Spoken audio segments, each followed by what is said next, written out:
Did you voice your film for someone who hasn't seen it? You can. Oh, how do I do that? It's an alchemy of disgust and grief, maybe. My film is Horde. I'm the writer-director, Luna Carmoon. And simply it's a tale about how grief never really vanishes. It just simply plays hide and seek over time and can come in shimmers and triggers and show itself when you least expect it sometimes. So how did the idea come across to write that one? Kind of no synchronicity that I wrote it in the COVID spring, where we all were in this weird limbo of no forward trajectory, not really knowing what we're all doing with our paths in life or where we're at. And I guess my brain entered the vaults of the past and the filing cabinets of memories and out-vomited Horde. So how long did it take from you writing it to directing and to having final product today?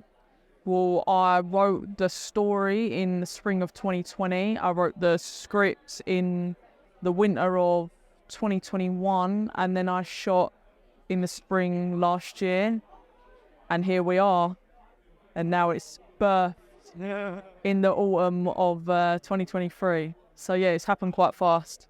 So since we mentioned we're right here at the BFI Film Festival, how important would you say those film festivals are for your film?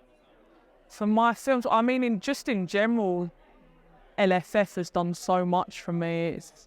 I used to come here alone and get them £5 tickets and go see loads of films by myself during the festival, like years ago when I used to work in CEX. I'd secretly on my break in CEX be running up and being like, I need to get tickets for this, and get the £5 tickets. And then I've been part of sort of numerous programs with BFI, and during LFF in I think 2018 or 2019 I was on Network, which kind of changed things because I met one of my producers, Helen Simmons, on that program. And it's so important. It's so important to just have these sort of marathons where you're binging films, especially if you, I mean, either if you do work in film or not work in film, it's escapism, and the film industry itself is not what film means to me. Film means how I feel when I'm in a room alone with it in NFT1, you know, watching a film and completely just getting raptured by someone else's world and stories.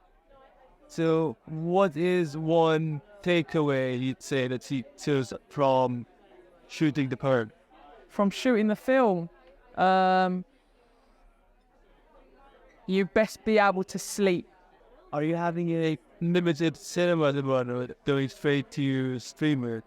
No, I think, well, we've just got our distributor, Vertigo, so hopefully, well, not hopefully, it will be playing in cinemas in the UK and Ireland, and I think HBO Europe have picked it up, so I don't know what happens with that. If it then goes to streamers, then I could cut it and yeah. it's like NDA. No, it's not. It's known now. That's out in the world. All right. But yeah, so it's going to be seen by more people than just at festival runs, so that's really exciting and special. Is it your first time on a streamer such as like HBO? Yeah, I think so, yeah. Does it give any different feelings, or do you feel like it's a story?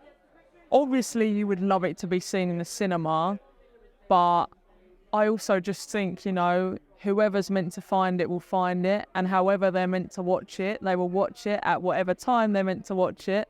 That's what's meant to be for them, and yeah. So if you had to describe your film in a sentence, let's say, it's cricket possible, elevator pitch to the audience to watch the film. I don't do short and sweet. I'm pretty long and expired as a person, so I guess I would just say grief plays hide and seek in a sickly manner.